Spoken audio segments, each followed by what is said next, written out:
Good evening and welcome to the April 2026, March 18th, April, contributing myself, March 18th, 2026, planning and zoning work meeting. In attendance, we have Claudia Anderson, myself, Brian Pope, and Lee Ballard. We have 4 items for discussion listed. The first one being the traffic calming ordinance from town council. And I took a look at this and thought it was fine. I have no suggested amendments to this. Does any commissioner or does the planner have any input on this item? Thank you, Madam Chair, Commissioners. I'll just give you a little context, if you're unfamiliar, but we've had a pending request from the Rio de Sion community to put a gate, and it's, by the way, it's a movable gate. Anybody can get in and out. There's no code, there's no key, that type of thing.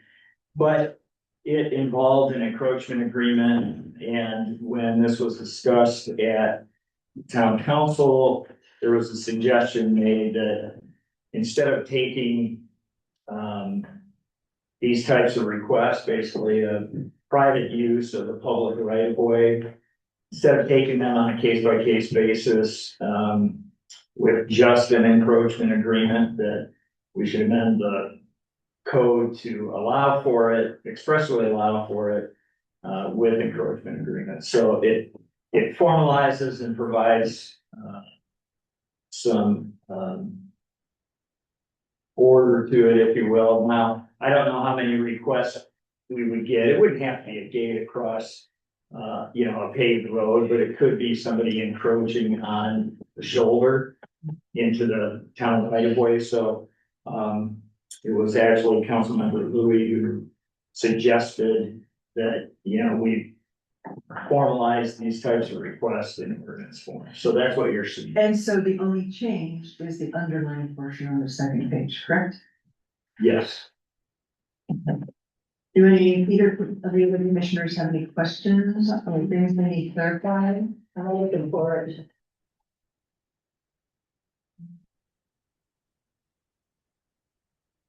It's in the work meeting folder. In the work meeting folder.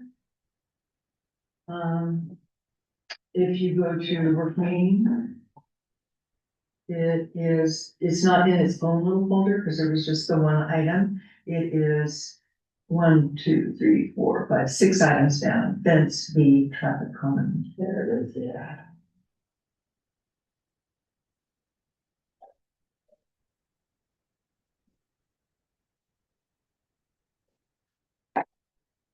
And the language that was added was all fences must be located on the property of the owner constructing them. Added language is except for fences constructed for traffic calming measures approved in a written encroachment permit or revocable use permit by town council. That's the only change. We adopt or recommend adoption. Yeah, well, we're going to be putting this up for public hearing. And because it's such a minor change, Yeah. I will also, and it's come down from the town council. We can, Unless there's some comment from the public that would, further need discussion, we will also vote on it as well. So I just wanted to put that out in the public sphere at this point. We usually don't do that, but this is such a minor thing. do that. Looks good to me. All right. So the second item is the grading ordinance.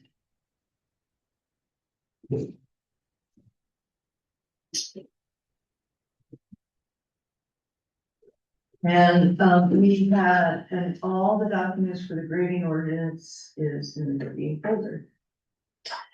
I created a handout, just for us to have something more concrete to consider.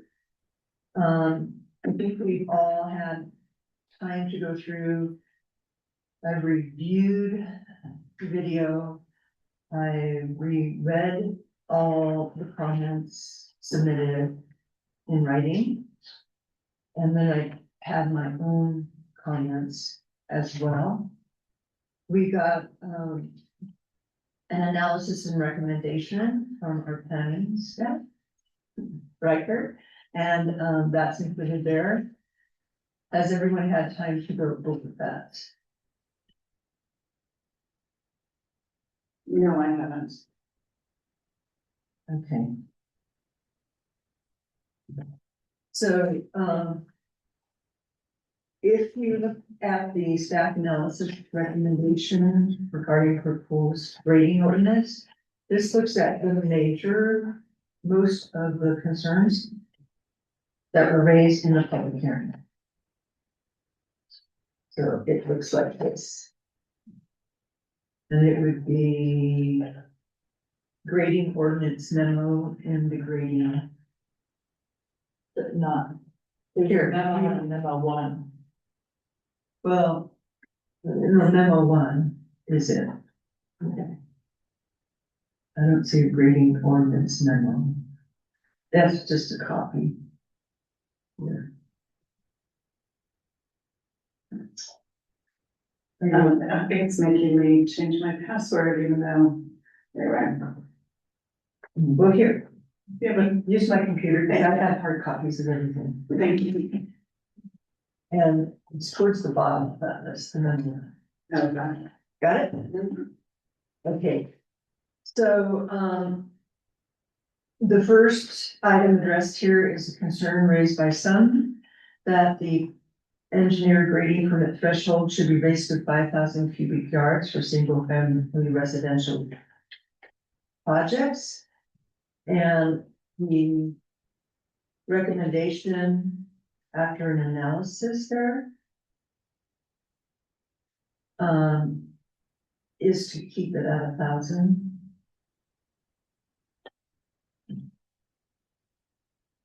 Maybe perhaps add some administrative flexibility. And request the town engineer review and confirm that the existing threshold distinguishes between incidental residential grading and grading activities with potential offsite or long-term impacts. First thing we need to make sure is that it is clear that this is for residential only. Doesn't include landscaping, it doesn't include, driveways, doesn't include pools. Am I correct in that, Riker? So depend on how an applicant were to come in and apply for that permit, typically like the pools and those type of things are done after the fact. Your driveway isn't gonna factor into very much, excavation there and grading. You're gonna do very little changing of the existing ground.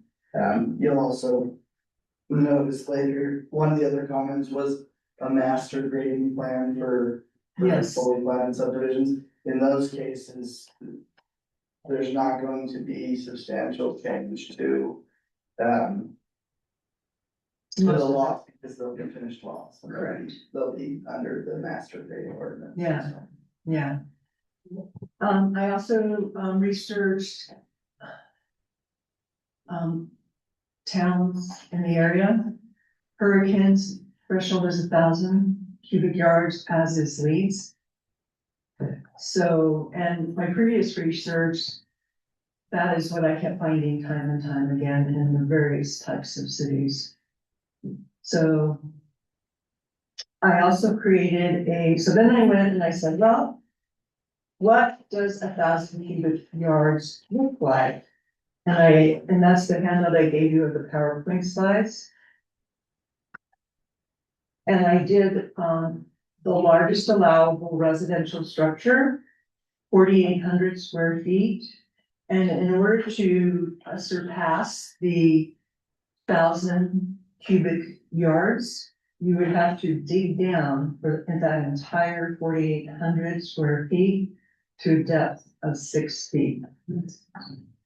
If that house on the next page, which is the back of the first page, was 3,500 square feet, that depth would be beyond 7 feet deep, because at 7 feet deep, that's 907 cubic yards. 2,500 square feet, you'd have to go down to 10 feet to get it, and that would be 926 cubic yards. Sorry, I said feet last time. And if it was 1,500, it would go down to 18 feet to get to 1,000 cubic square yards. So that's a substantial amount. And if you're grading more than that, maybe you do need an engineering level. I don't know, Riker, anybody have any input on that idea? I don't see any, it seems like, especially in an area where people don't usually put in basements. I don't see why we would need to go over 1,000 because. The average excavation of most size homes. Even large ones around here would not reach that. According to this and others. And that was like starting from scratch, not on that subdivision option that was mentioned, which I think might be a good idea. I think to change that. I think it would be good to make it clear that you don't have to go through the whole thing again Correct. if you have a subdivision lot. I would like to also see if we could have any clarifying language so that anyone who reads this understands it is for the residential unit. Can we say that? You know, like if someone wants to build a pool right away, why should they have stricter, less wiggle room than if you decided to build it later? You know what I'm saying? And the primary thing that we're trying to accomplish here is to prevent extensive recontouring of a lot that creates drainage issues without having an engineer. Yes, And yeah. so, I know it was discussed, a partial increase, there are communities in the area that do. Who has larger? I believe Laverican is a little bit larger and Tokerville. Theirs are based off of, they have a formula that they go through. But I'd have to confirm that that's accurate. Most communities that code that I've looked at doesn't go higher than around 1,200, 1,300 cubic yards, but 5,000 is quite a bit more than that. That would be a lot. That would be a lot. To be clear, that's just the point at which you would need a permit. Correct, yeah, so it's not prohibiting someone from doing that, it's just requiring that they go through the. And I think if you're- permit process.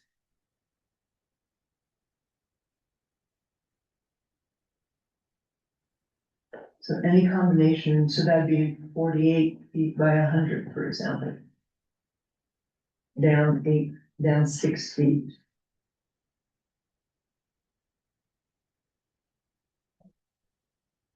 And that's only if it's a 1-story. If it's 2-story, those numbers would be half.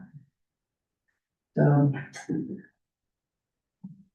No one's really convinced me that we should go higher on that.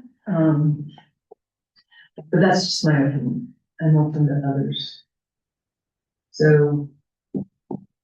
Well, based on the numbers and based on what we just heard, it just doesn't make sense that we make it bigger. I think anybody that is building a bigger structure would welcome the engineer look at it, not just from the standpoint of rules and regulations, but from the standpoint of safety. If you're gonna build a big home and you want a 10-foot basement and you want something huge for your family, I would think everybody would be more convinced to want something safe.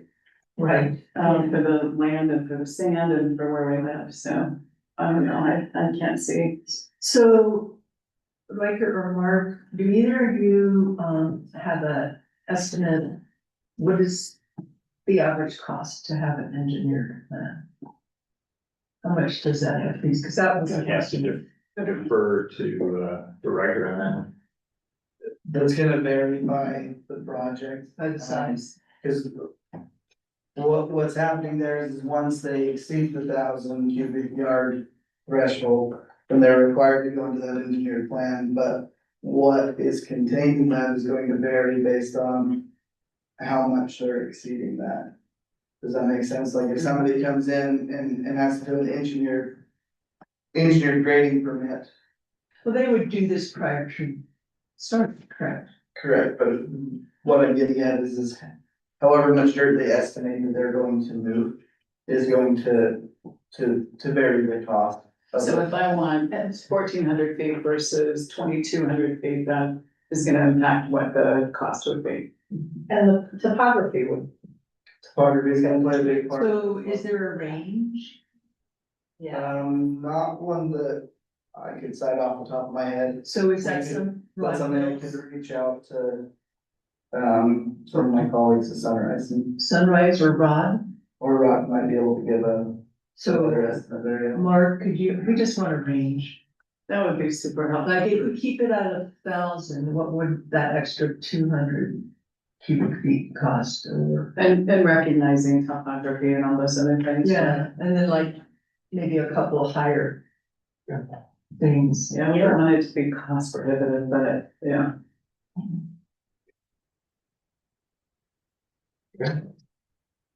All right, and then the next thing was allow a master engineer grading plan for approved subdivisions. I thought this was a good observation.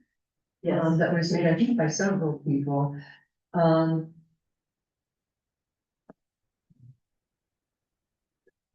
My question on that one is either Lee or Riker, or Riker, who wrote the first draft, where would that best fit in, and what kind of language would you suggest to do that? Because that would be on your plate.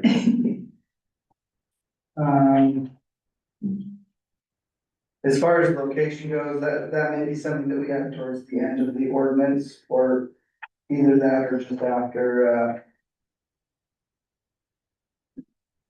that may just fall under the engineered grading permit. A subcategory under that would outline this master. So it would be done during the subdivision phase. Correct, it'd be done during this. And not during the home building Uh-huh. phase. Okay.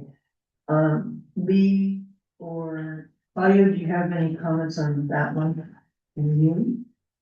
I think it's only makes sense to relieve a lot number from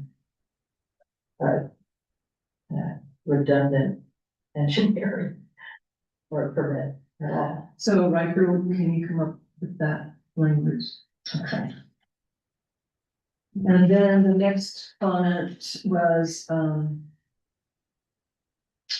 about bonding.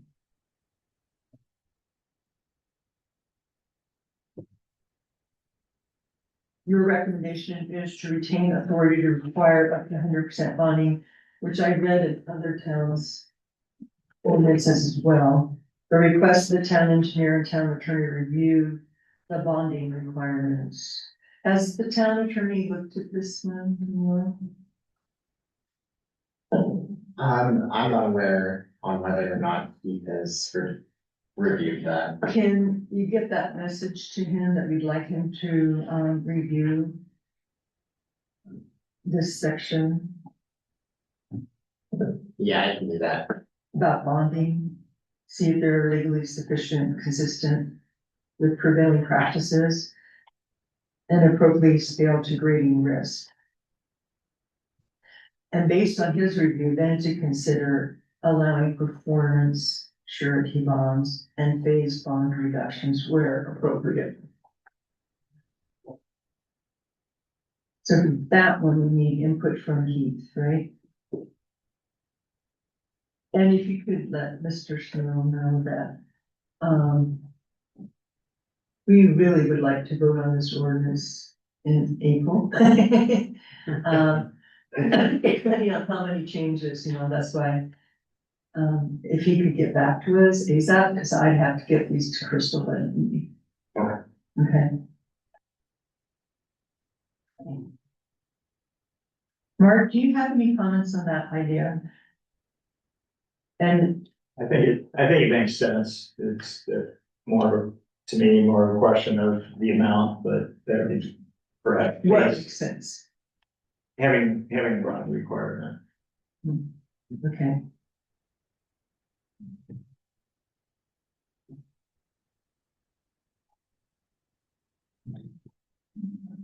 Lee? I would go with Rutgers Recommendation? on this. I would, but part of his recommendation is to have Heath take a look at it. The bonding. Yeah. Mhm. That could happen at council level. Before.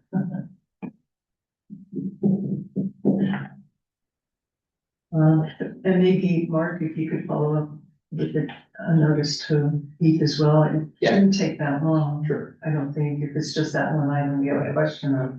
That is a phone call. Yeah, could be.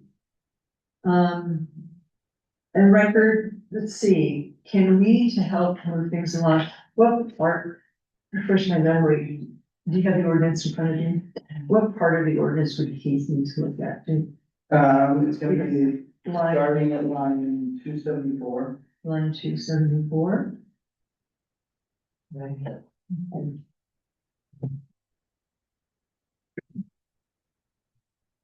Oh, an ending at 282. All right, so those would be the only lines you give me, 274 to 282, that would save the time. Sounds good. Okay, so I got Mark.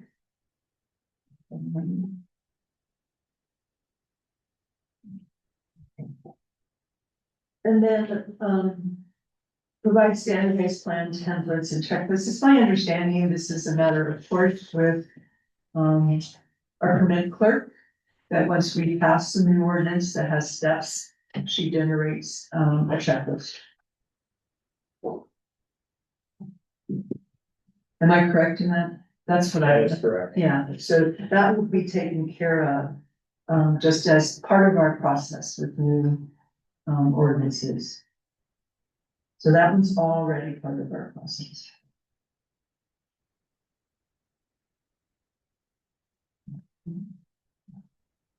The next one is extend permit duration and offer flexibility on operational hours. And the recommendation here is to allow some administrative flexibility for extensions, subject to ongoing compliance, site stabilization and bonding requirements. This is another thing I know, there were several people concerned about, if things aren't started in a year or finished in a year, right? And so I went and I looked up at other cities, and that is not that unusual. A renewal with cause may be something we want to consider adding, Riker. Because right now, it's like if you're not finished within that first year.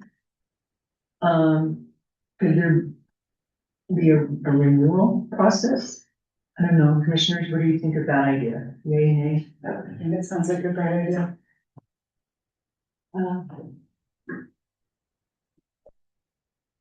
I would think extension rather than renewal. An extension, Well, I got better. a one-time extension?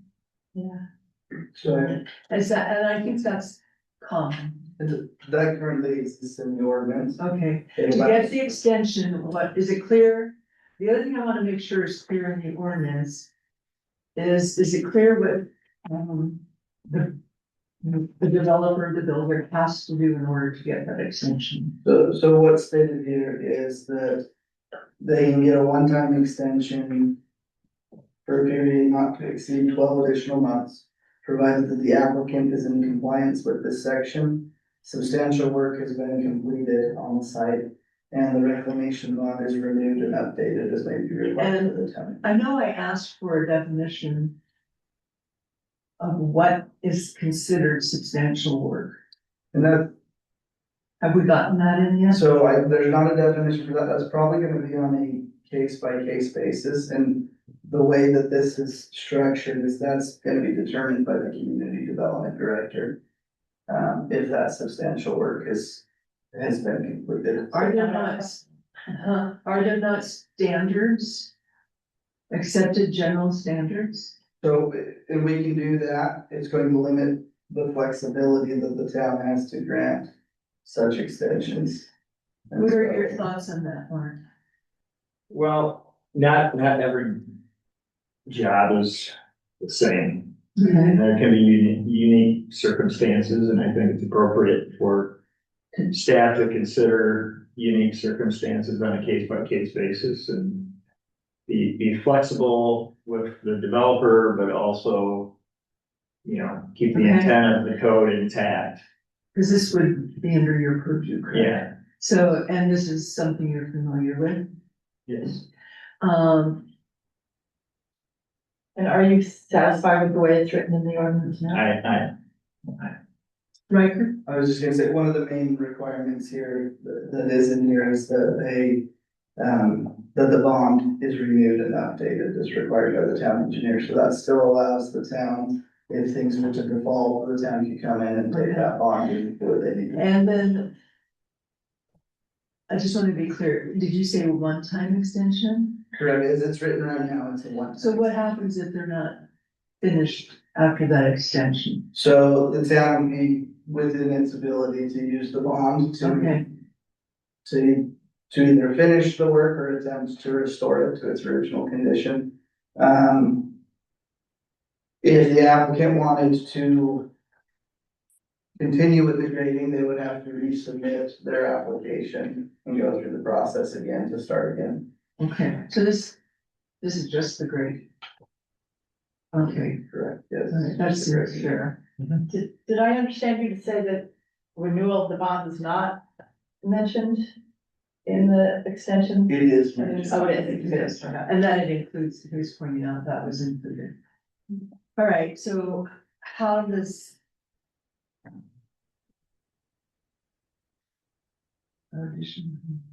And so what would we change to allow additional administrative flexibility? So a lot of that's already in the ordinance. We allow the community development director to determine the substantial work that's being done.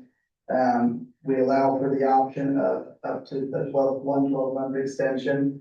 And then there is already a clause in there that allows, upon request, the hours of operation can be changed on a case by case basis. Okay, upon request, Upon request. okay, Sounds pretty flexible. okay. The last item on this was to remove continuous air quality dust monitoring requirements.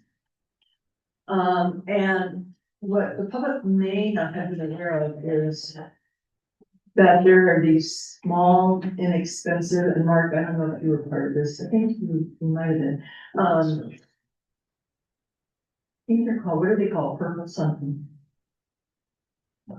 Purple air is one of the, Yeah, and we were thinking as a town, because they're not real expensive, that maybe we could, just like we loan out Water users for construction, yeah. that we could do that, so that's not an additional expense. But other towns, I know Hurricane does this. Yeah, Um, I mean, I think that's doable. Yeah. And it's, why I like it is that it is non-biased on either side, it's just a reading. So, but that's what we were thinking of doing, we weren't necessarily, I don't know if we need to add that kind of language to the ordinance, but I know we got talked about. So what are the next steps to seeing if the town would be willing to do that, Mark? Be included in our motion when we vote on it? Well, I mean, if your direction is, or suggestion is to do that, we could look at cost estimates for the equipment if it's reasonably priced, and then we go ahead and do that. Okay. All right, is any of the other commissioners, do you have any comments on this? This item, we actually,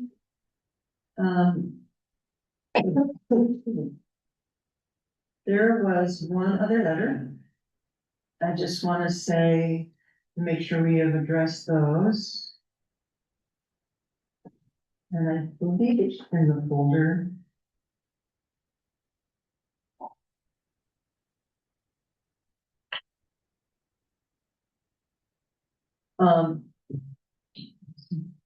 You all. Pretty sure I put this copy in there. Well, it looks like this. That would this. Yeah, any other comments we got?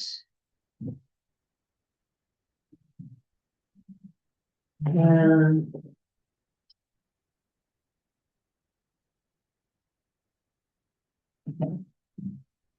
And that there was nothing, this is just something that we were the odd town out, having no grading ordinances and, I really went and looked at surrounding communities and I don't think it was more rigid than theirs. I do like the subdivision change though, I think that's a good change. There was a question under exemptions, public facility projects.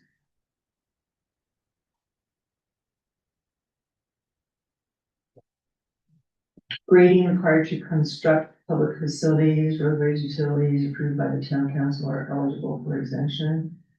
Wouldn't those already be approved by an engineer though? Yeah, I mean, that's fairly common language in many ordinances, but I can tell you as a practice. At least in terms of my leadership, is we should be following the same standards that we require our private property owners and businesses to follow, so. Do you think there's any need to change that language in the ordinance? It wouldn't hurt me to remove it, if that makes you feel more comfortable, but if it remained, I can tell you that our practice is gonna be, unless there's some extenuating circumstance and it has to do with a utility or something that is, key to, health, safety and welfare of the community, we're gonna follow standards that everyone else is following. What are your thoughts on that, Riker? The main thing that this is intended to allow is things like, not just utility improvements, but utility repairs. If a water line breaks, we don't want to require the town to have to go and submit a grading permit before they can fix the water line. Like we just had. So that's the main function that it's intending to And, accomplish. yeah, having sat as president of the water board for 30 years, we had breaks and we didn't get a permit to the, we just have that for public safety. And I have the language clarify that it's not necessarily for construction of buildings, but more for repairs and emergency situations. Or adding language that, except for emergencies, the town. We could include language that would exempt town or public facility projects that pertain to the health, safety, the immediate health, safety and welfare of the community. Good. I think that would be a good change. That would be a great change. Yeah. Okay. All right. I think we've already addressed. Well, under the permit, we did not address if work is not commenced within 60 days. Is that a standard time period? Yeah, it's fairly standard time It period. is. We can provide a lack of flexibility in that if the town would like to. But that gives them 2 months from when they Yeah, and usually you get don't, approval to you don't start. apply for a permit until you're ready to go, correct? Okay. All right, we did that approval procedure.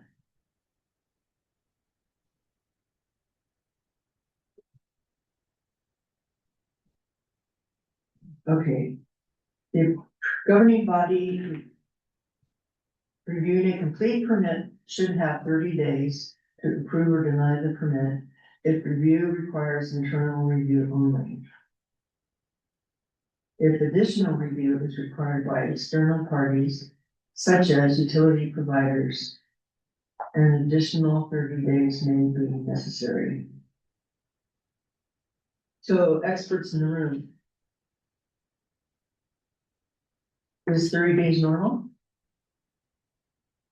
Is that the standard? Sorry, I was finishing up on the public facility project. Where are you at, the ordinance and then? Which one? Section G, approval procedure. Would you like me to read that quote again? Yes, please. Okay, the governing body reviewing a complete permit application should have 30 days to approve or deny the permit. If review requires internal review only, if additional review is required by external parties such as utility providers, an additional 30 days may be necessary. I know some of this is governed by that new subdivision law. Correct, so your subdivision improvement plans are separate from your grading permit. Okay, I mean, it's not a bad thing if the town wants to allow for a minimum time frame to review. That helps applicants know and expect, know what to expect from the town when they submit their application. It's not the worst thing to do, but it's not uncommon. But the town will just need to be aware that they'll have to operate within that time frame once they set that, so. It's just a staff decision, right? So there's no, no reason to expect it to take. yeah, I'm with Henry. It says a grading permit G approval process. So it's an external comment. Yeah, So we could include an approval timeline.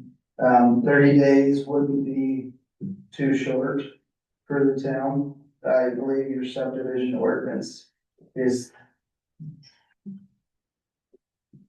it's the My- standard, it's the state. Yes, it's the longer of the two. Because we're smaller. It's off the top of my head. I would maybe just suggest matching that same time frame. Okay, so we'll make it, we'll check to see what the subdivision and then that term. Which will help with clarity, because I'm sure builders have a lot of timelines going on in their heads. Sure. Are you comfortable with that? Because you're in charge of this one. I am, Okay, I am. and then approve, Mostly does. approval standards, item 3, I'm sorry, did It'll I? motivate us to be timely, Well, and I know that's a concern. and our goal will be to pass that standard. Okay, so section K, item 3. Okay, 1, 2, 3. I have, this is on the wash list, okay? And, the comment is the vast majority of the town has dry washes of various sizes. The landowner has the right to utilize their own property. If they stamp engineering plan provided mitigating the drainage, the permit should be approved. I have language I actually would like to add to both this section and L5.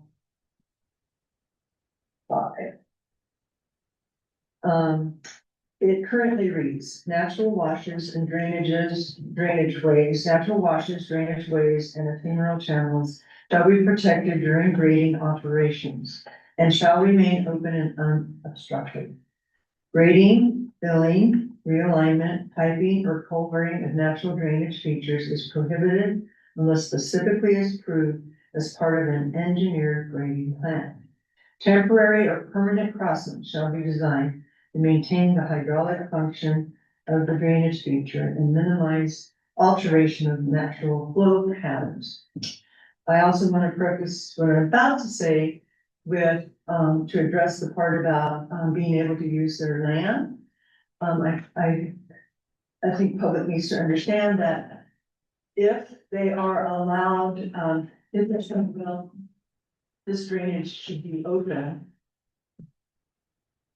You therefore get greater density on your remaining land. So the number of buildings to be built would remain the same and clustering would be there. I don't know if that needs to be put in this.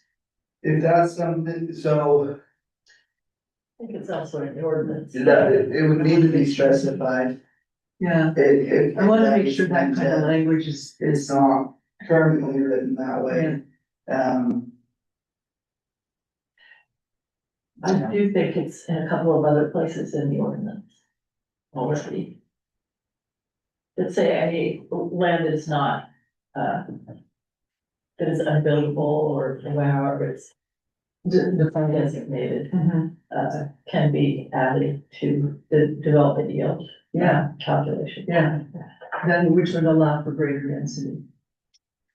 The sentence I would like to add to both L5 and K3 is wherever possible, these areas should remain in their natural state.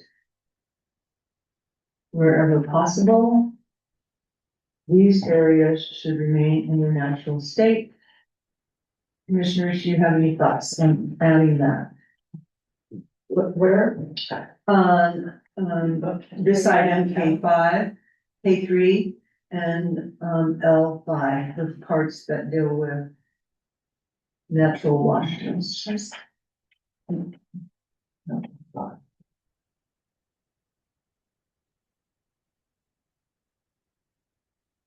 I find that.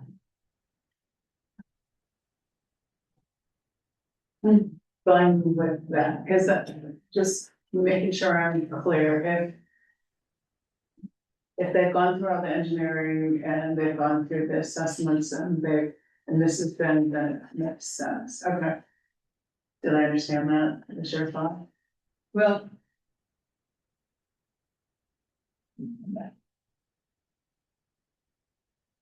It's just a statement that wherever possible, Okay, they should remain in their natural state. okay, There are some times where maybe culverts and drainage would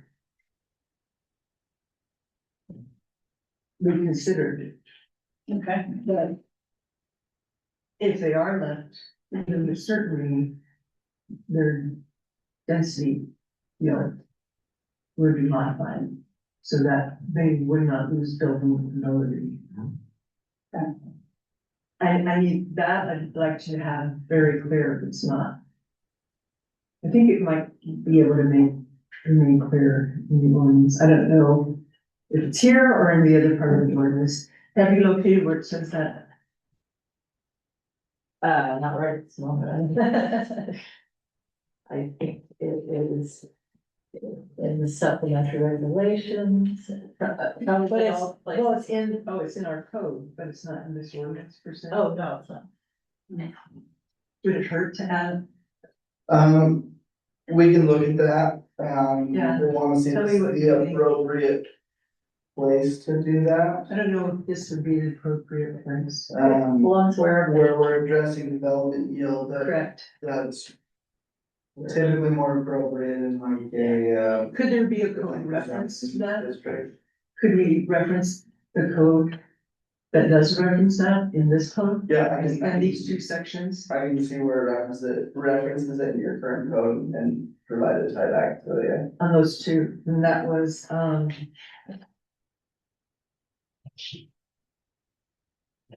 L5 and K3.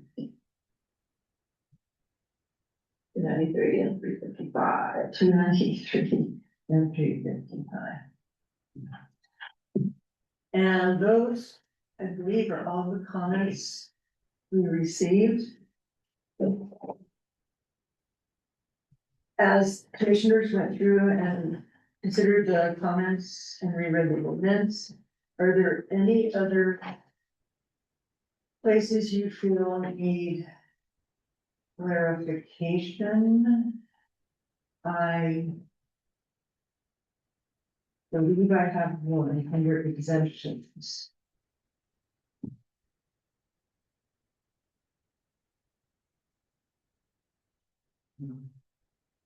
D1.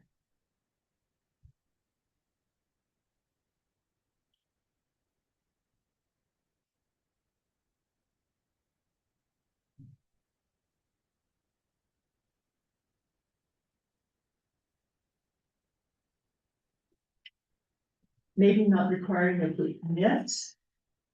But, town staff notice, so we can make sure it's an allowed use. Where they're trying to, where they, not trying to, but desire to do that.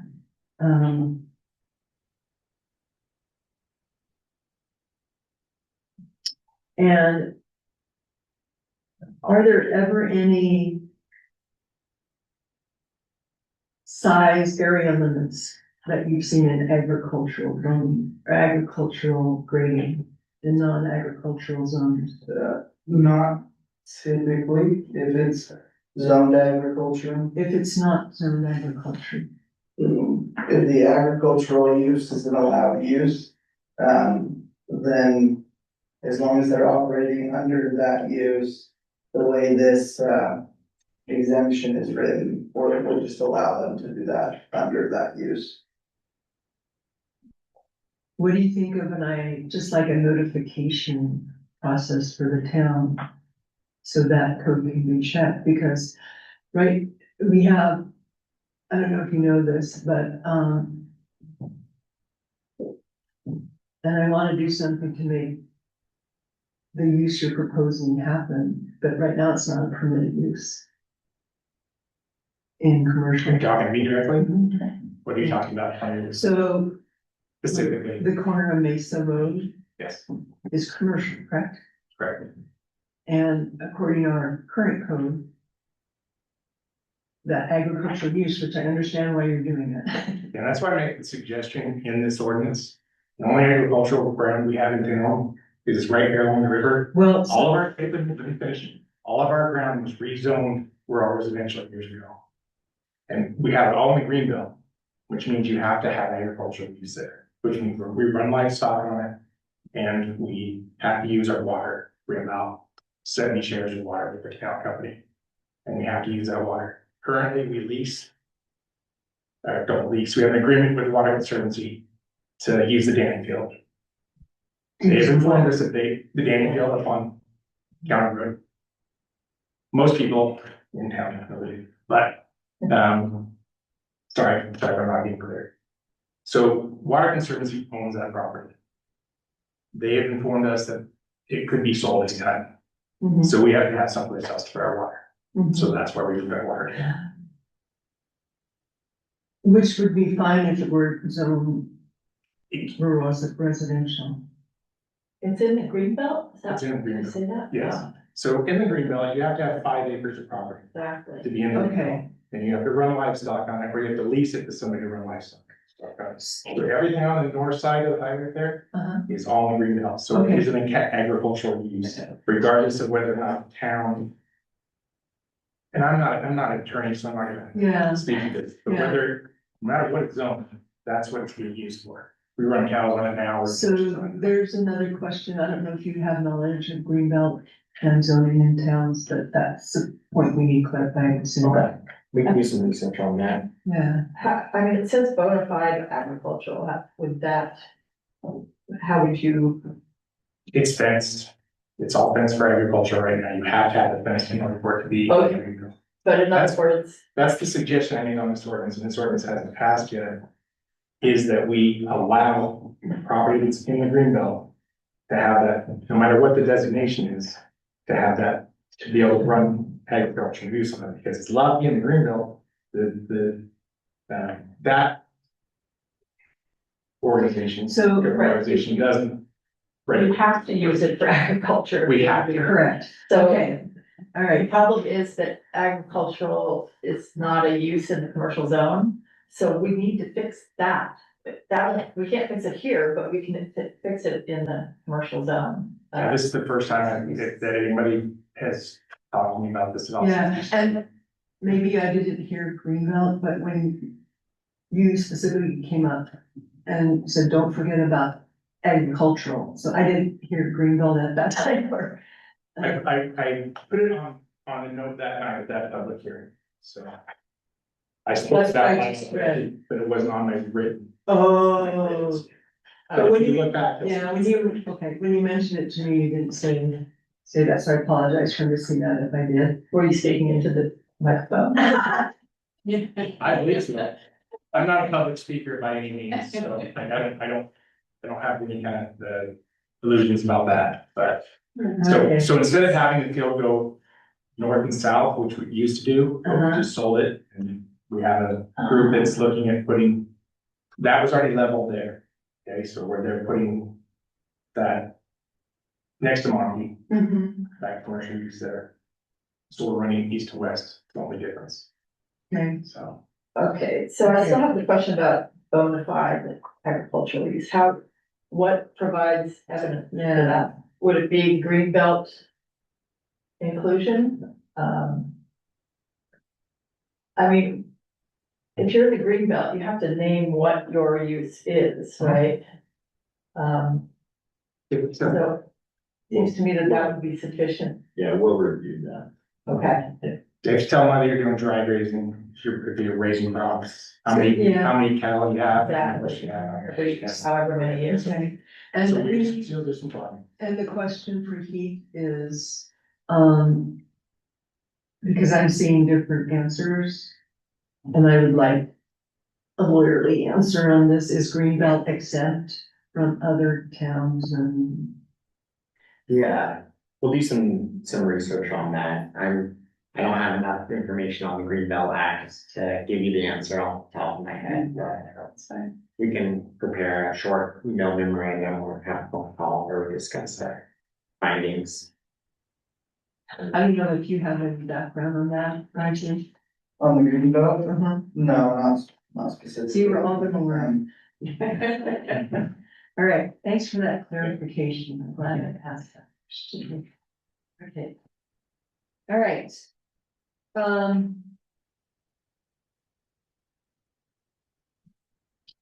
Still haven't gotten any clarifications. Commissioners, what do you think of, or staff, what do you think of having some kind of notification to the town that, hey, this exempted grading is going on? I mean, no cost involved. So the only, or one of the things that the town will want to consider with that is that if you require a notice, like that the town be notified for these exemptions, one of these exemptions is residential landscaping. That could entail somebody tilling their garden. And I don't know that the town wants to require every resident to come in and But it could be, notify them. that's why I mentioned the amount. I was thinking of, well, if it's under 2,000 square feet, that's our standard. Then they don't need a notification. If it's above 2,000 square feet, they don't need a permit. If it's an exception, just please notify the town, because their town is gonna make calls, and the staff is going to be following up on those things where, there would be that benefit, and then there would be the benefit, we have a conflict here between this and this, let's figure this out. I don't know, what do you think? Anybody? I don't know of any other situation in which somebody has to notify the town. Okay. I don't know, it just seems like it's Okay. range thing. All right. That, I mean, the concern is real, so I don't know how to address it. I'm just not sure that's the way. Okay. Yeah, I mean, we would address it like we address many things, is Okay. if somebody questions it, they answer the Okay. question. Send somebody over and see what's going on. All right. And then that is the only two things that I had. Anyone else? Good. And we've addressed every concern that was voiced, clarified that last one. And next steps, and who's gonna do what, right? And then maybe let's see those. Are there any other comments on the grading ordinance at this time?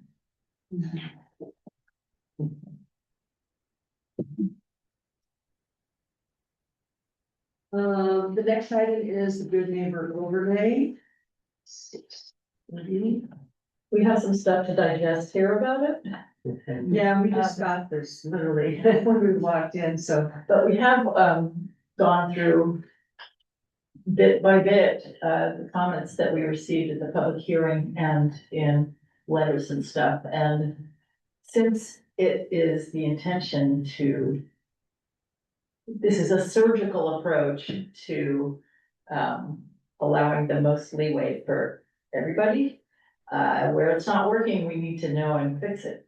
So, so I'm glad we've got the comments we have, and I guess we can go through it in a granular way at another board meeting. Yeah, because I really want to be able to digest the new stuff we got today. Yeah. I also want to, I went through all the comments once, I want to re-go through the video again, make sure that nothing was missed. Went through all the written comments twice. And then we're actually creating a chart of comment. How it relates to the ordinance and suggestions and where the comment came from, whether it was a positive comment or a concern. Okay, all the issues that were involved. So we'll just go on to our last. I think one more comment. Absolutely. Just that a lot of the comments we got were based on misinformation. And that's not too surprising because our ordinance online is not up to date. So people thought they had all these uses that have been removed already months or years ago. And so, I'm sad about that. But anyway, we can clear it all up. Excuse me. All right. So that leaves the last ordinance for discussion tonight, the shuttle stop ordinance. I just want to put the time down here so I have time to do that. Okay. And we have one that was submitted by staff. And we had a meeting before you joined us, Claudia, with Mark on this, and I had some concerns about linking a parking lot directly to a shuttle stop. And so we have the second one, did you get that one? It's the amended Virgin Municipal Code to define shuttle stops. And have you had a chance to look at that? No, not to the amended one. Okay. So, Ree, do you want to walk us through that one? Yeah, I got concerned when I read it. I could just get to it in my file. Because I think one of the things we should be doing as we go through stuff and think about uses in various zones is to allow for shuttle stops in many places. And I know that it's not likely that we're gonna need them soon, but someday we will. And I just think that the idea of making a park and ride accessory to a shuttle stop would undermine that effort completely, because I'm pretty sure we don't want park and ride all over the town. Because it may help a handful of people, but I wouldn't say that it's to the benefit of the majority of the town to have park and ride. So I suggested some edits that would, Let's start with the recitals and go through them. that would separate the two, make the parking ride use, a separate use. Can I just pause you for, Greg, do you have access to this? I did not see any amended. Are you not part of SharePoint yet? No. Oh. I have digital access, so I'm doing this.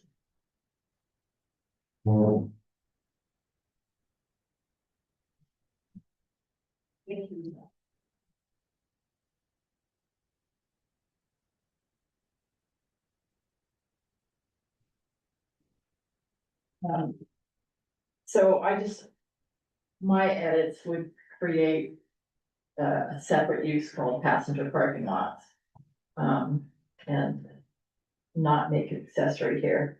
And then it would also add some standards for, parking lots that would include landscaping and walkways and,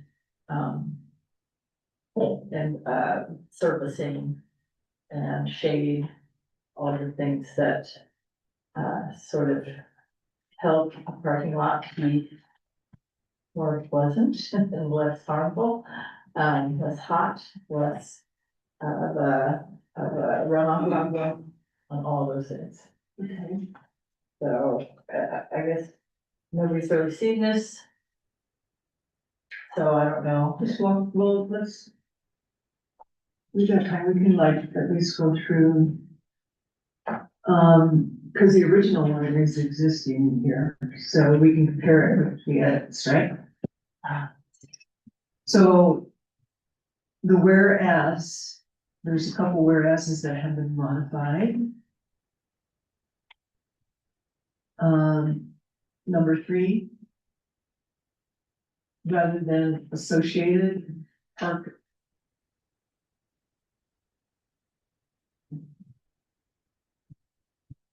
Associated has been crossed out, and after park and ride passenger parking facilities.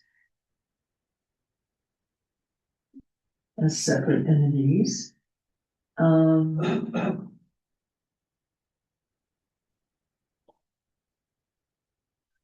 I'm gonna need a clarification on the rest of that one because it's not making sense to me. It says and improve, you cross out mobility. The residents on this third whereas. Whereas. Just, it says operation of shuttle stops and passenger parking lots. 1, 2, 3, it says. The town council recognizes that shuttle stops. Oh, I'm in a different. Yeah, Can you get online? that's what I was trying to do. Okay, you can wait. If anyone needs to use the facilities now. Hold it on. Share, please.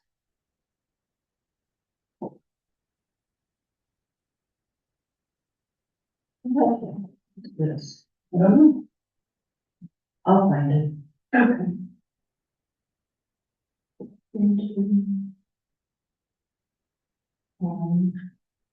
Cause I used to make this mistake, I just had to find it.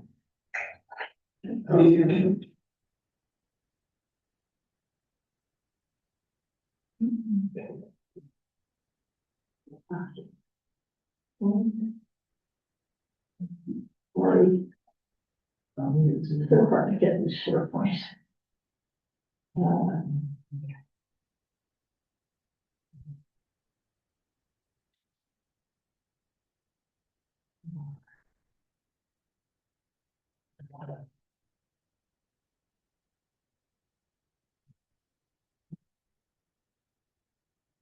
Okay.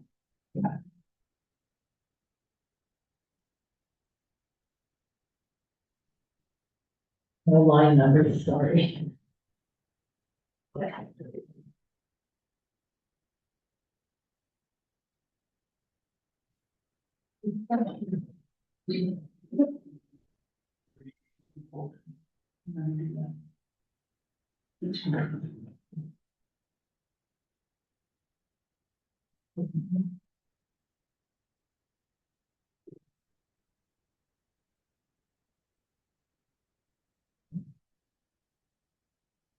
Let me see if she finds them. She was just seeing stuff.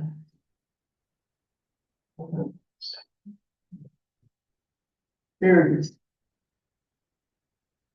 No, go back and read it.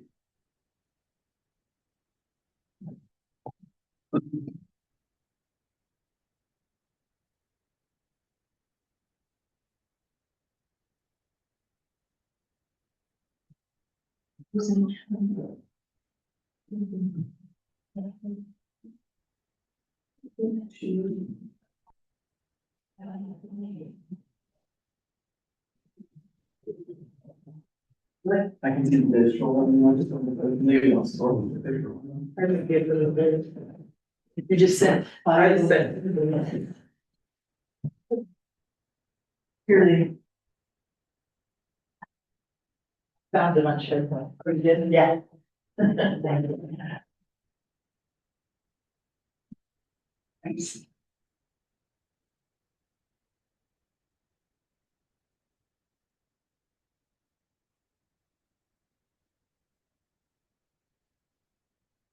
You can do it on paper and then go get it from Crystal if you wanna.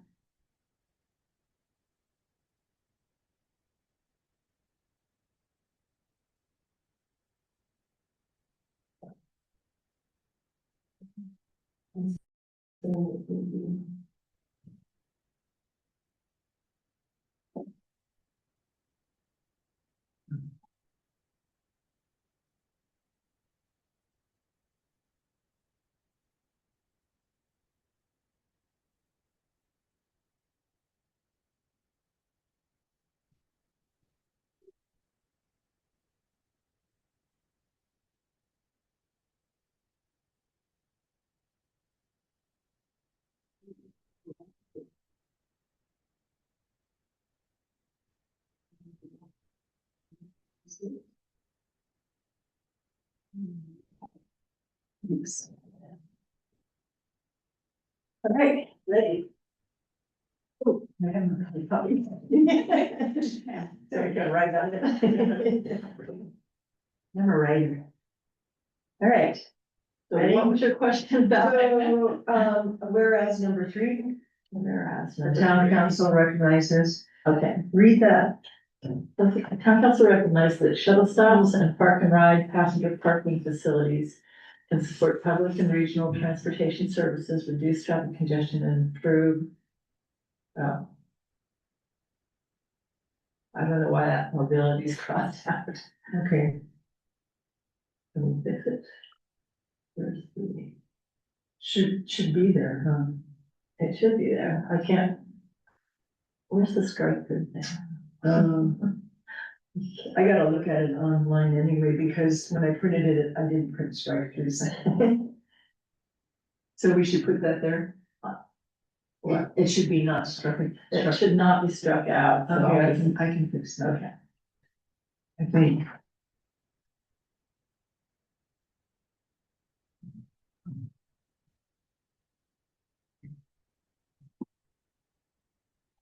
I'll make a note here.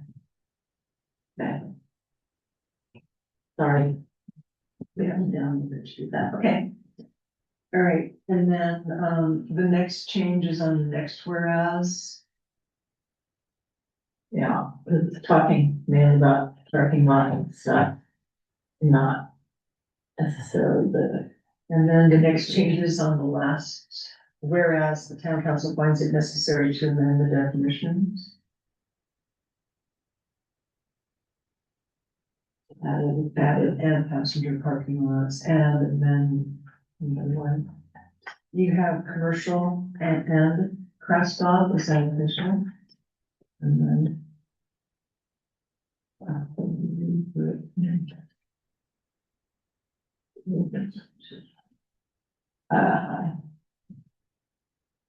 think it was. But I'm gonna just follow up on that, the question mark there. to follow yeah, up. I'll put a question mark there. Okay. I don't think that was me, but okay. Which whereas is on? The one that starts with, Sorry, still on it? no, finds it necessary to amend the definitions. Gotcha. Okay. And I put a question mark in that one. The next one is, whereas the town council desires to limit shuttle stops.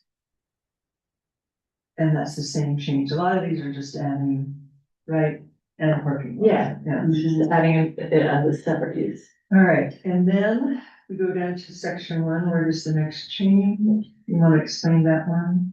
It's just adding a definition separate from shuttle stop. It says passenger parking lot is an off-street parking area intended for passenger use, such as park and ride facility, which shall not be considered a commercial parking lot, a public parking lot, shuttle stop, or municipal parking lot, because we have definitions for those in a previous ordinance that, I'm not sure if it's, I think it's floating about somewhere.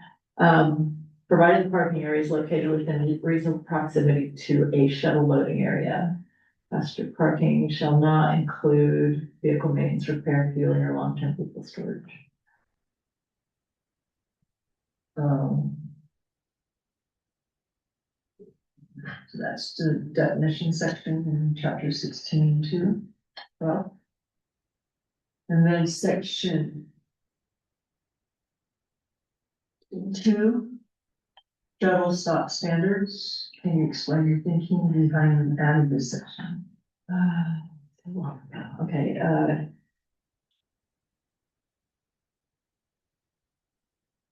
I guess it had to be rewritten because most of what was written there for shuttle stop was, look, it felt like it applied to the parking lot rather than the stop. So the standards for the stop were added to say we shall apply to all. Oops.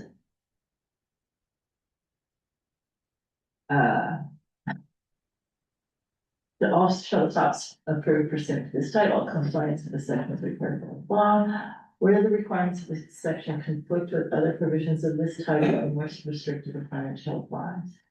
Then passenger parking standards.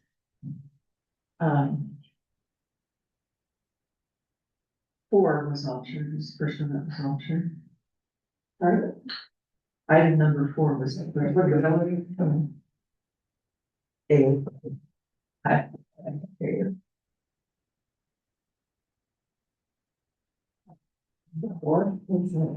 A4. 16.861A4. Yeah, it says, the purposes of interpretation and enforcement, parking areas expressly authorized as accessory to shuttle stop after this section shall be deemed a use completely separate from shuttle stop use. And this is one thing that we felt pretty strongly about.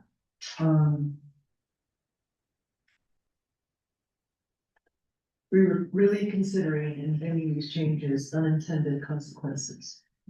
And that's what we're gonna have to communicate to council on this.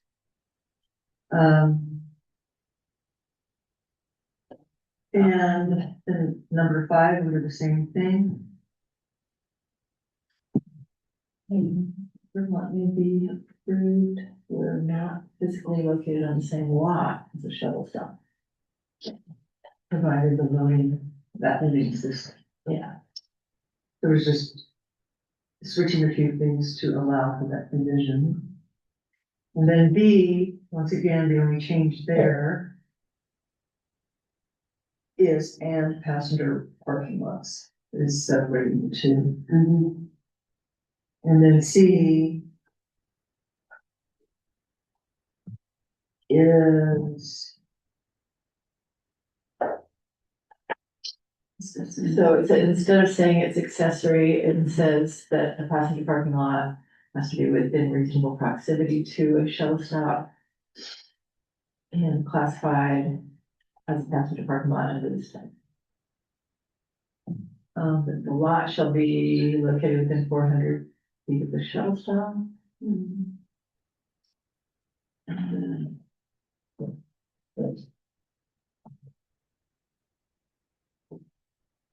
Passenger parking lot shall, number 5, under that next section, shall be used only by persons usually. The shuttle service shall not be used as general commercial or through parking. Unrelated to shuttle operations. Again, then this lot standards part is all new. That's the underline. And I'll make sure it's highlighted, we'll probably have to highlight this too. So it requires.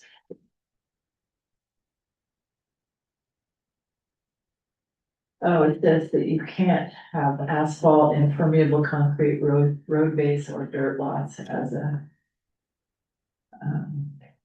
Pasture parking lot. Permeable concrete, permeable paver, permeable grid or other engineered permeable surface. Works gravel may be used for lots containing no more than 30 spaces. And what plans shall include vegetation of structures to shade 50% of the area. That's a pretty common number. This is to be accomplished primarily by landscaping with drought tolerant trees of 2 inches or more in diameter. Or sufficiently camouflaged or out of view from off-site shade structures. Consisting of frames with fast growing vines may be allowed to assist in reaching the shade coverage requirement. Landscaping, drought tolerant vegetation and landscape strips shall be required to buffer, screen and break up large parking areas. Parking lots with multiple rows shall be designed to include safe surface designated walkways, providing access for pedestrians and wheelchairs from vehicles to intended destinations. Parking lot should comply with town lighting regulations and shall include no more than the minimum lighting required for safety. Because another of our concerns was that there were like no standards for the parking lots. I only have a question about 30 spaces. Now, I'm not a fan of big parking lots, but 30 spaces. It's like the ladder or not enough or what? It seems small to me. Too small, okay. So So yeah, it's all up. one thing I would like us to consider is what number should that be? I don't think it should be like 1,000. No, For gravel, For gravel. that's what the 30 is for, that's only if you want to use gravel, and you can do that if it's 30. But if it's a shuttle stop, you're limiting it to 30. I remember one of the reasons we're doing this ordinance is for the bus shuttle stop, which could have more than 30 people, some there. Right, and then they would have to use one of the other surfaces Mhm. than gravel, but if you think that should be more, then. So if they have to use gravel, then they have to move up to the grid pavers. Or the permeable concrete. I'm gonna think about that some. I may ask people to consider a little larger number. Well, I think what I'd like to understand is, we're doing this partly for the environment and for the river and making sure we're being on the oil then, right? So, Well, on heat islands. sure, and you know. We're hot enough up here. And right, I'm not really sure exactly why we're putting in so many parking lots, I don't know what it brings to the town, but that's a whole nother story. Well, So, that's, Really? well, and these would be Yes.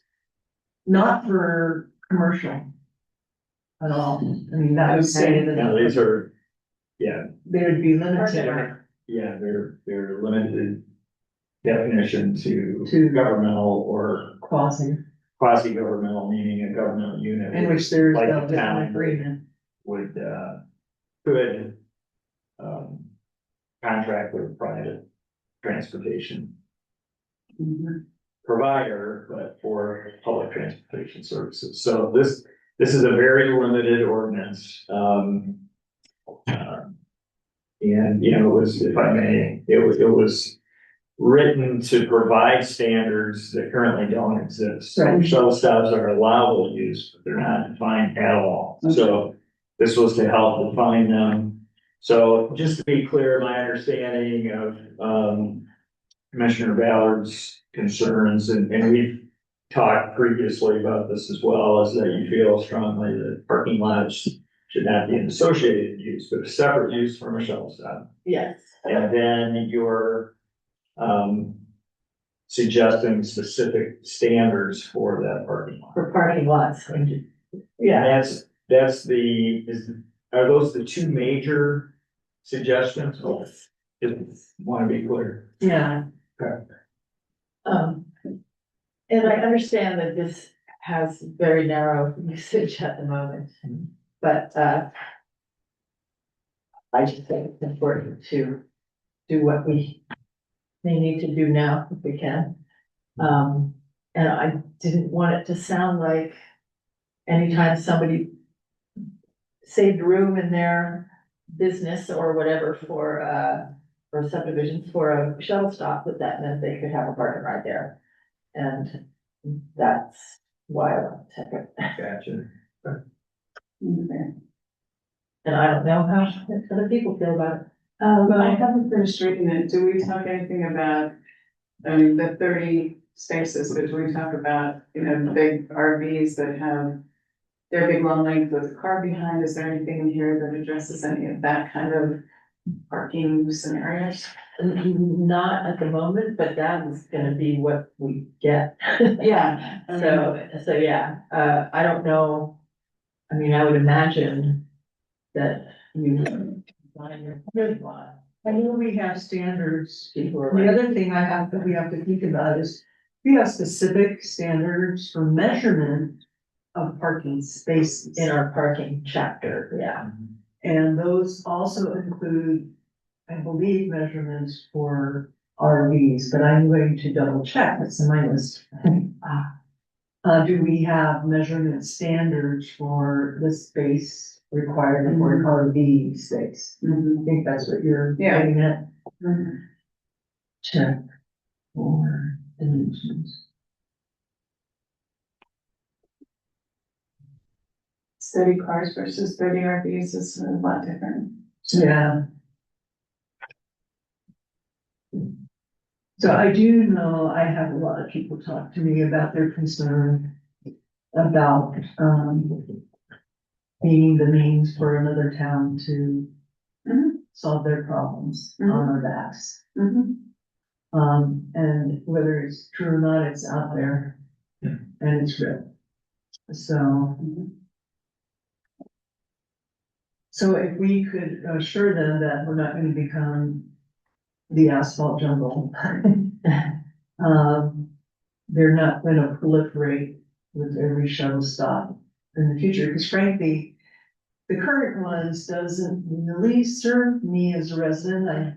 I think we had that discussion, because if I wanna go from my house to balcony one, Mhm. it's not gonna help me get there safely, because I have to go to Springdale, pay another $5 and come back to avoid crossing Highway 9. So that's a long range plan where it would be of some benefit to our businesses and our residents if we could someday come, not tomorrow, but to a place where we had that more local stop. And I mean, if Suntran gets a lot of ridership, then it might make sense quite soon to add more shuttle stops. Well, but then their fee schedule would have to change. The last number I heard is 5 a month, Like what? 5 people a month, right?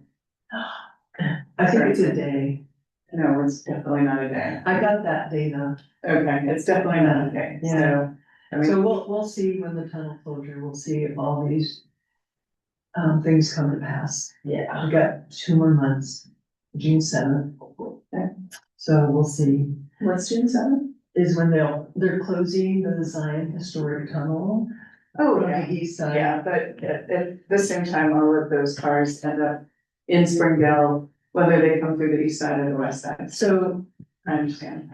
when I read it, that was my only thing I wanted to do a little research on at this point, How many spaces? the spaces. Okay. You know, I know there's, Mark, maybe you know this, there's currently an existing, that was approved on their original CUP gravel parking lot that they're using for the shuttle, correct? That's correct, for the Zion corridor. Yeah, do we know how many vehicles, both, passenger cars and RVs that could hold.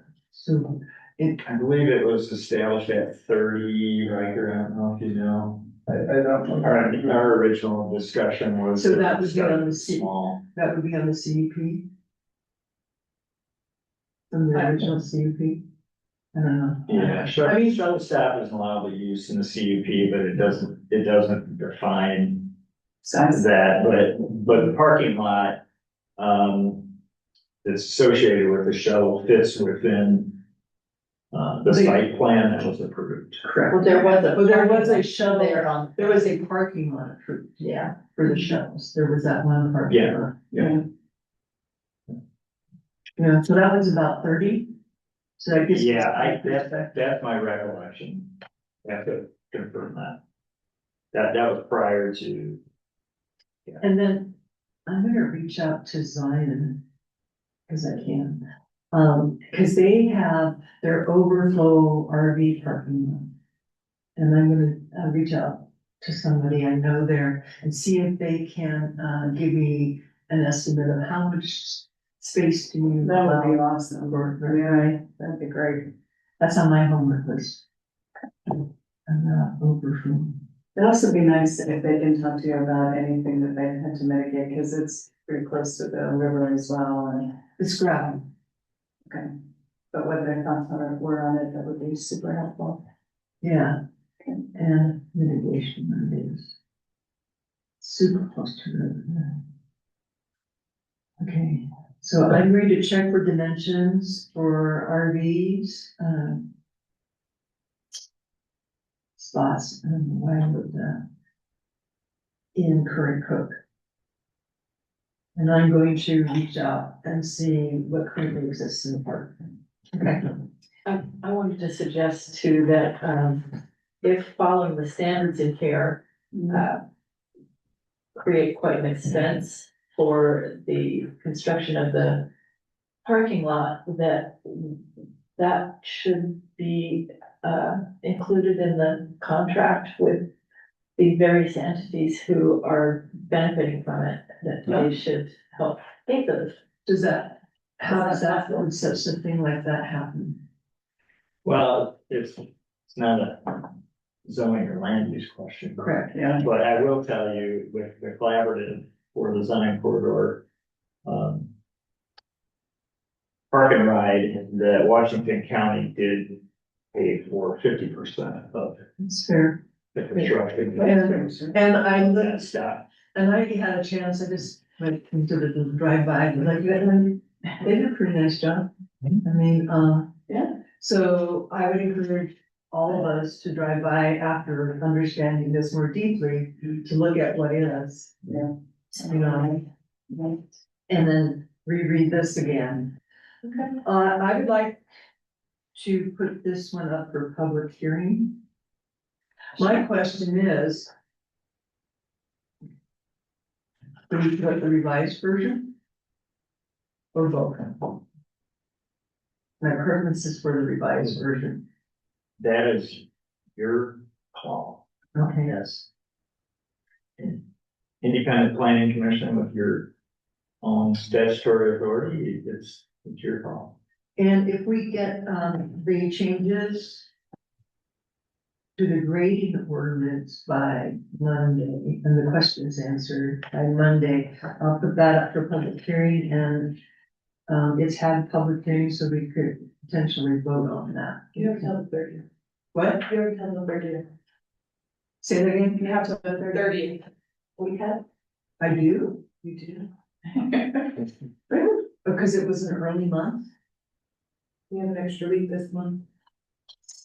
I'm so on to my pattern. So make a note of that, I need it by, well, let's make it all. I need it by the 30th. You need it by, so. Let me just, my computer starts in your calendar. Can we ask Riker what he thinks about making these edits? For the parking, right? Uh-huh. So one of the main concerns, it sounds like, is having a parking lot associated with every shuttle stop that comes in. One of the concerns that I see is the way you have structured it could potentially allow someone to, two separate people to come in based on their proximity to a shuttle stop, to put in two separate parking lots. Whereas the original ordinance required that the parking lot was tied directly to the shuttle stop. You are now creating a separate use that is independent of the shuttle stop and only required to be in proximity to it. So we could fix that, just saying that only one passenger parking lot shall be connected, or, One per shuttle. one per shuttle stop. Yeah, And That then is you a go good back point. to the original Yeah, that's your. ordinance situation, which allows for the accessories, does not require it, but it allows for it. In the same way that your standalone use allows for it if it's in proximity to it. but it wouldn't automatically come with it, you'd have to. Neither would the other one, it would still have to comply with the standards written. And so if you included the standards that you amended into the amended ordinance and still allow for an associated use with the shuttle stop, they would still have to comply with those standards. There wouldn't be an automatic approval. They'd have to provide their site plan and everything associated with that.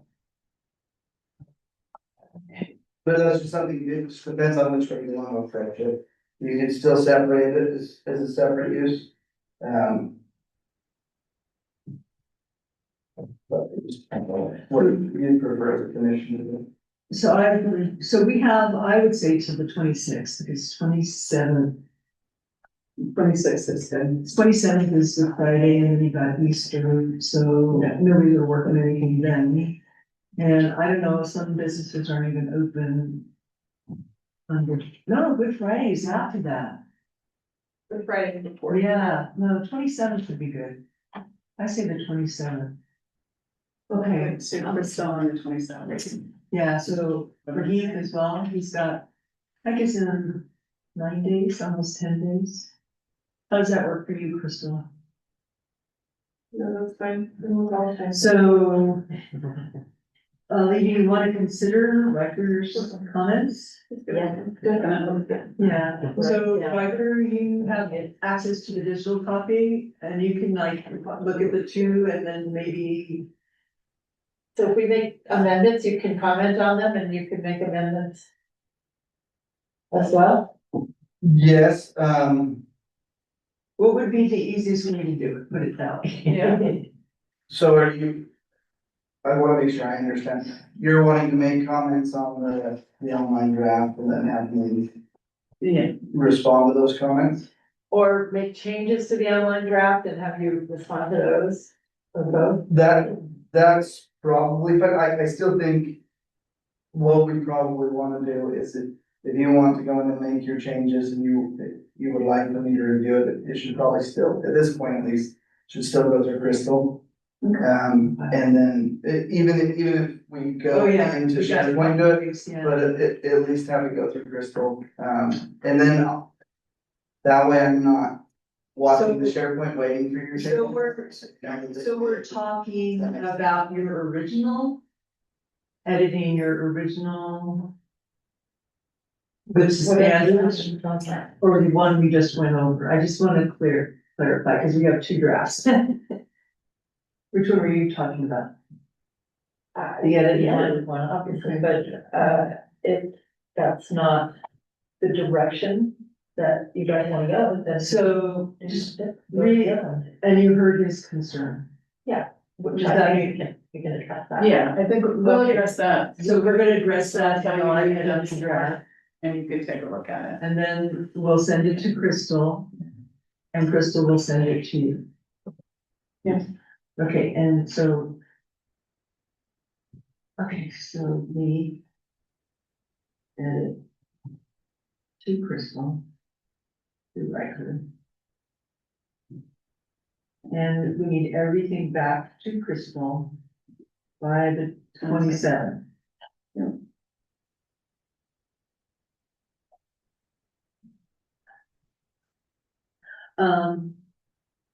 And then, so Crystal, for public hearing, we'll have 3 items. I have one question, there may be 4 items. There is a slight, adding of language to the open space based on the town council meeting, am I correct in that? Yes. Is that coming to us in the form of a resolution or an ordinance already Yeah. made? Yes, in fact, Riker worked on it, council made that, referral to you at last night's. And so it exists? Yes, And I'm sending it to you, right? Okay, and I'll put it in our, and so that will be on public hearing as well. It's very minor, yes, correct? very much. Yeah, I think it's a good addition. And it's just clarifying that we don't have any control. It's, I mean, not to get too far afield on off the agenda here, but the open space ordinance, which you provided the council, which they adopted, as you recall, you put in the use language, which the previous version that was approved was to be determined, back in July. And, someone challenged, the fact that because most of our open space in town is federal land, local ordinances cannot preempt, federal law in terms of uses, so, there's some language exempting federal and state. And we had that discussion, about easement rights, at the commission. Yeah. And we thought we had modified it, but the clearer it is, the better. Yeah, that, the utility, Not- are you referring to? No, it's just like if there's an existing trail, that if that, then it begins on a piece of BLM that then is sold. It clarifies, oh, does that trail still exist or not? Oh, So that kind of thing. So, yeah, I like the addition of that. That's great. So, and it's just that one little addition. That's the only part that's gonna change, so it should be pretty simple. So we'll put that up for public hearing as well. Thank you for sending that to me, Crystal. And that's it. Does anybody have anything else? I was just wondering if when council sends us a resolution, how do we get that? Or is that how we move forward on things? Is it just gets put in SharePoint? No, I send it to Darlene and she'll put it in SharePoint. I see, okay. Thanks, it's nice to have a system. Yeah. Also, open space. Further, I sent you the resolution suggesting the ordinance and the ordinance. Yes, yeah, it's a new system. Last time, I'm like, I see the resolution. We'll figure it out. All right, so there will be 4 things for public hearing. Okay? Was that the only comment? Any further comments from any of our staff here? No? I do, thank you, Madam Chair. I'd like to inform, the commission that, Riker, who we've referred to a number of times tonight, we have a revised contract with him, and he'll be, in the office a couple days a week. He will also be attending your meetings on a regular basis, so he'll be a resource. He's really valuable on our work meetings. Actually, awesome. You guys sit up here, work. Great. Maybe we'll go to a big round table for our work meetings. Yeah. Nice. That's all I have, thank you. Thank you, and thank you for attending. And congratulations, Rick. Yes. Yeah. Do you know what days you're going to be? We still have to discuss that. If that's the only announcement, I will take a motion to adjourn the meeting. I'll do the motion to adjourn the meeting. Second. All in favor? Aye. Aye. And Crystal? Can you move our minutes for the last, I know. The next, yeah, Yeah, all the the next. next folder. Thank you so much.